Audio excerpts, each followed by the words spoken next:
Yeah, back to the series again. Last time we talked about failure and why it's important to make failure a friend, which even right now I struggle with it on a daily basis. Everybody does that.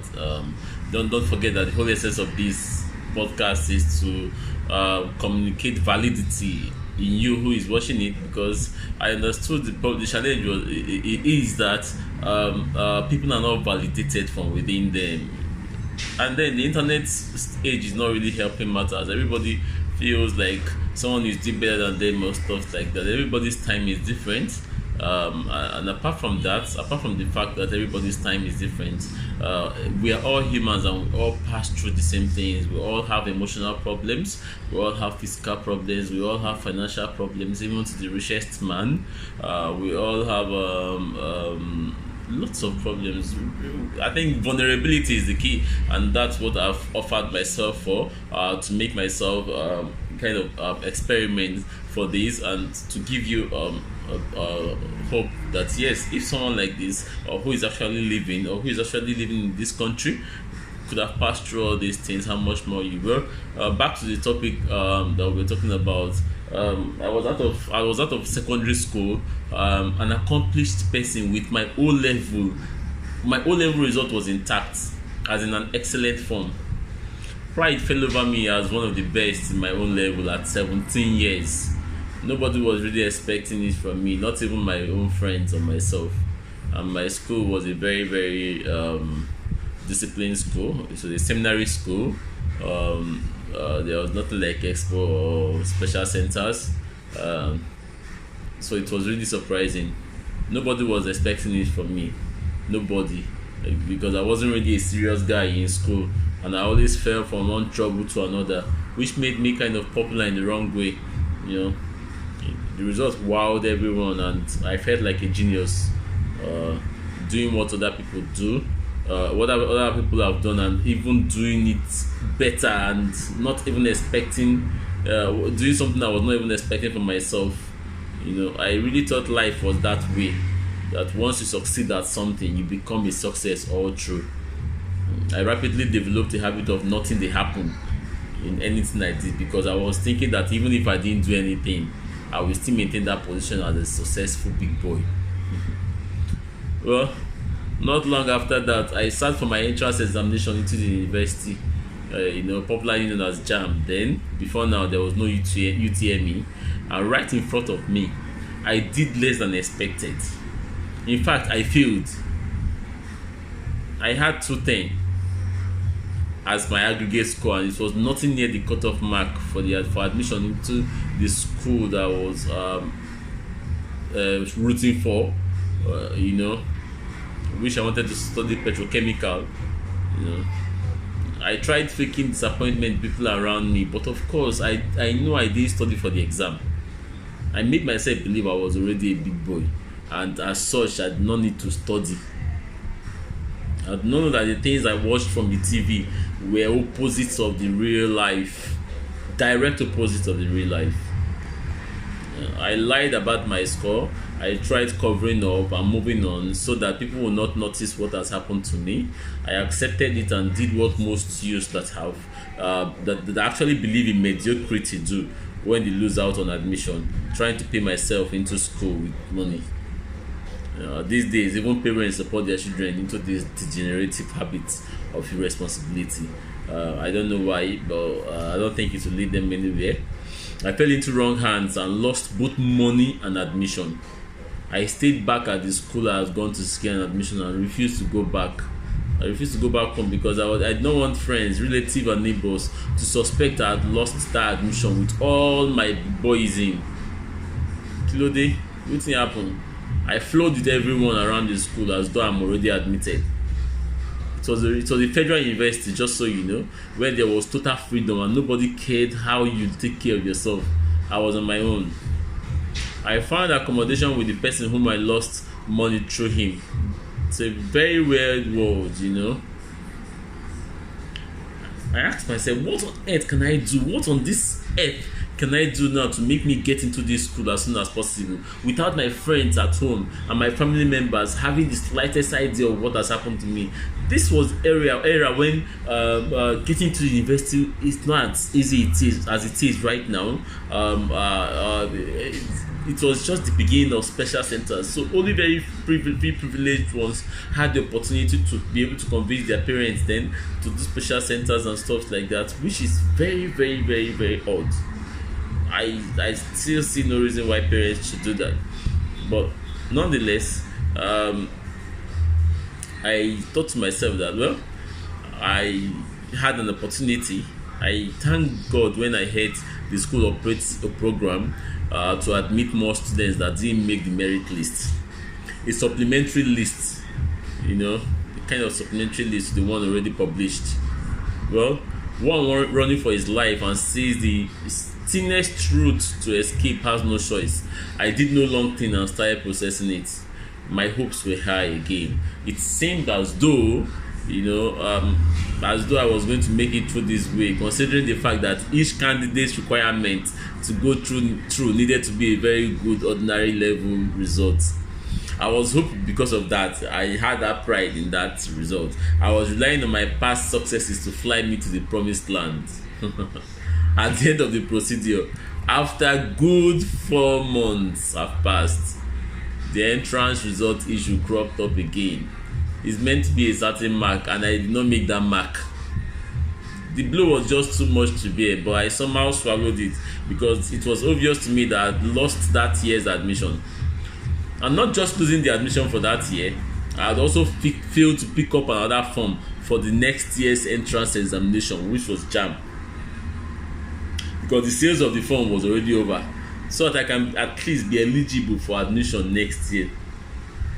This was because I was hoping in the supplementary list, so I was sure I wasn't getting into the university for 2 years from then, except to go for a pre-degree program, obtain an IJMB or seat for Polytechnic or College of Education matriculation as PC, which was not in my consideration till then. I only wanted the best, at least so I thought.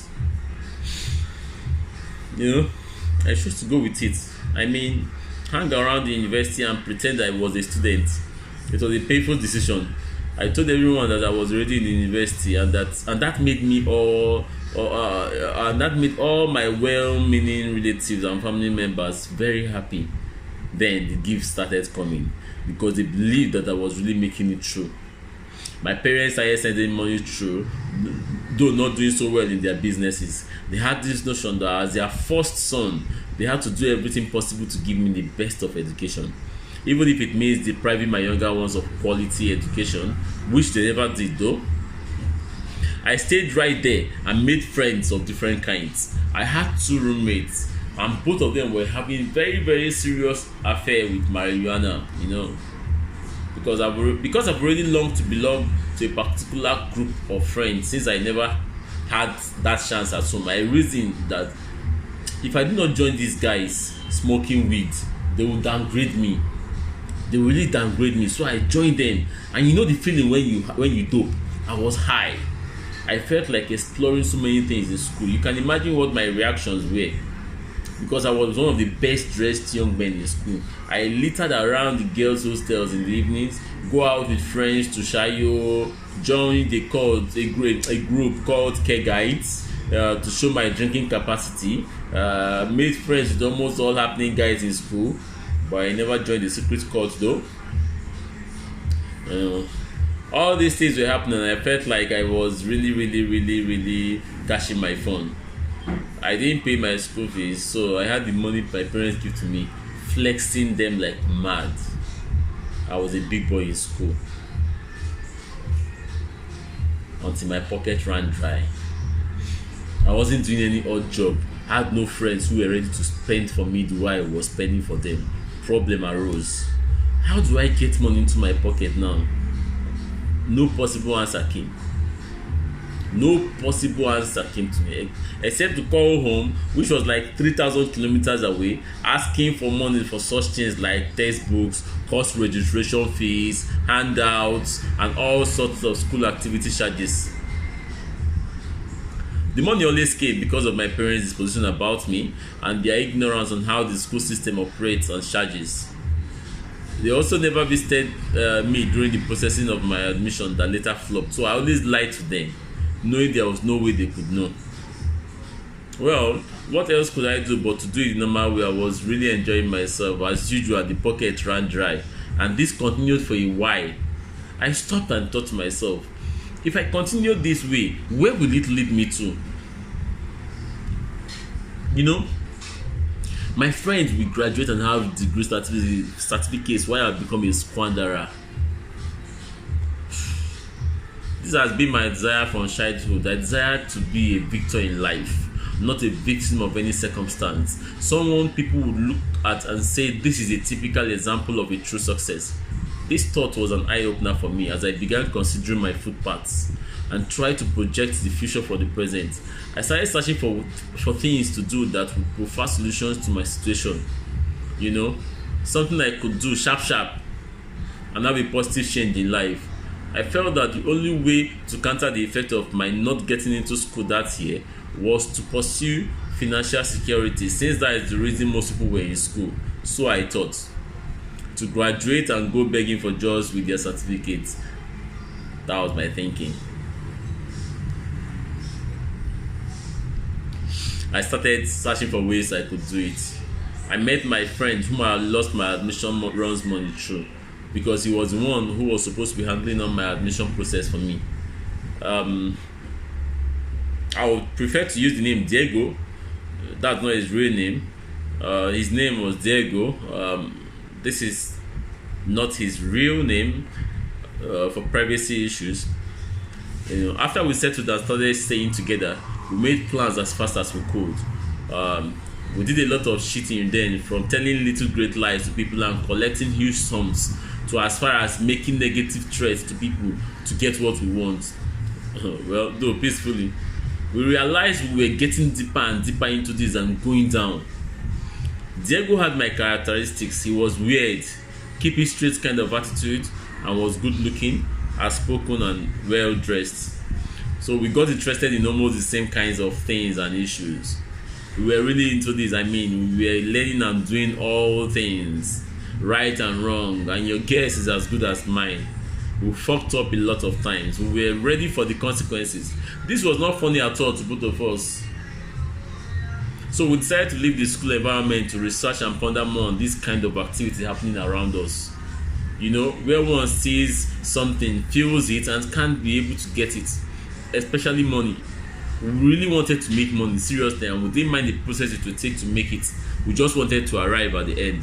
We were in the school then, FUTO, Federal University of Technology, Owerri. I knew immediately there was a problem because my conscience had begun pointing me to the importance of doing things right. I mean, management of my natural and available resources. By now, I had learned from the mistake of covering up, though not fully.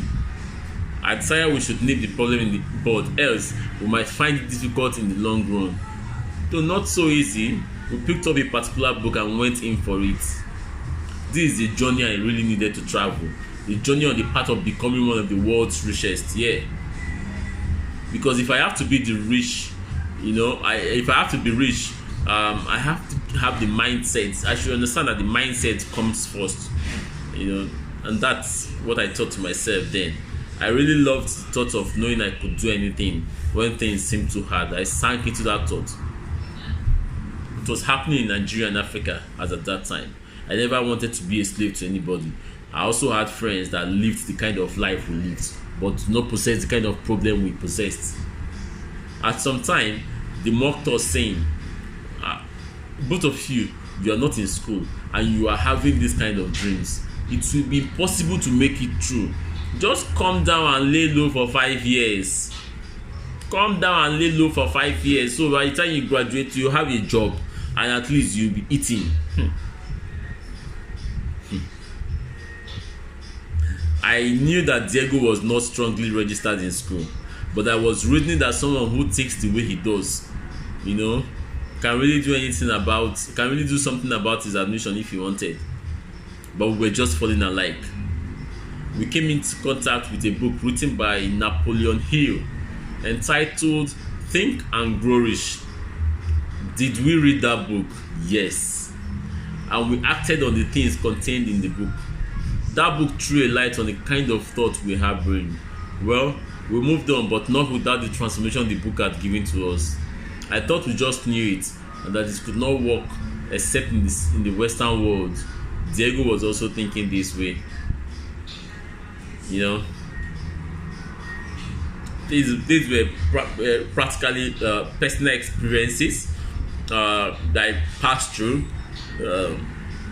It's not really easy coming out playing like this in front of the whole world and saying my story this way, but I just hope that this whole story is about me, which can be confirmed by people very close to me who have known me for a long period of time, will inspire someone out there to understand that whatever it is you're passing through, it is not because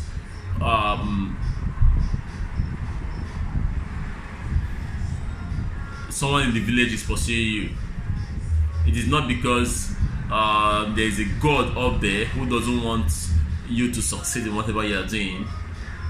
It is not because someone has put your name in the bottle or some kind of religious rubbish badash or whatever you call it, but it is because of the choices we have made by ourselves. All my failures in life have been my own choice. I chose every single thing that I've done in my life till now. Wherever I am right now is because of the choice I've made. Where I was back then was because of the choice I made. Nobody is doing anybody. Everybody has their problem. Everybody has their baggage. I'm not saying don't pray or don't go to church, but please, we need to be very, very logical right now in this country, in Nigeria and Africa as a whole. We need to dust ourselves from the sand and dirtiness of religion and wrong mindset to the light, to thinking rightly, to true spirituality, true Christianity, true Islam, true whatever spiritual path you feel you can connect with yourself. We have to go the right way, because it is said a time will come when the law will no longer be written in books but in our heart, which is the conscience. Strive to develop your conscience. Like I said, every human being has 4 parts: the spiritual, the physical, the mental, and the emotional. Strive to develop these 4 parts of you. The mental controls the physical, the financial, and stuff like that. So there's no way you develop your mental health that your financial status will not improve. There's no way you develop your spiritual health that you will not have peace of mind, knowing where you're going to, knowing that death is not the end of it all. There's no way you develop your physical self that you'd fall sick to some little diseases that shouldn't get to you. There's no way you will develop your emotional strength that you would prefer to listen to a pastor over your marriage problems than discussing with your partner and sorting out problems that you need to sort out. Emotional strength. I'm just being the experiment, coming out playing with my mistakes and what I've learned from those mistakes, and I hope that it inspires someone out there to understand that whatever it is passing through, or she is passing through, you're never alone. There are people who have passed through it and are still passing through it right now. So please, be strengthened, be boldened, and know that failure is our friend. I'll be back some other time. Call Zamadi.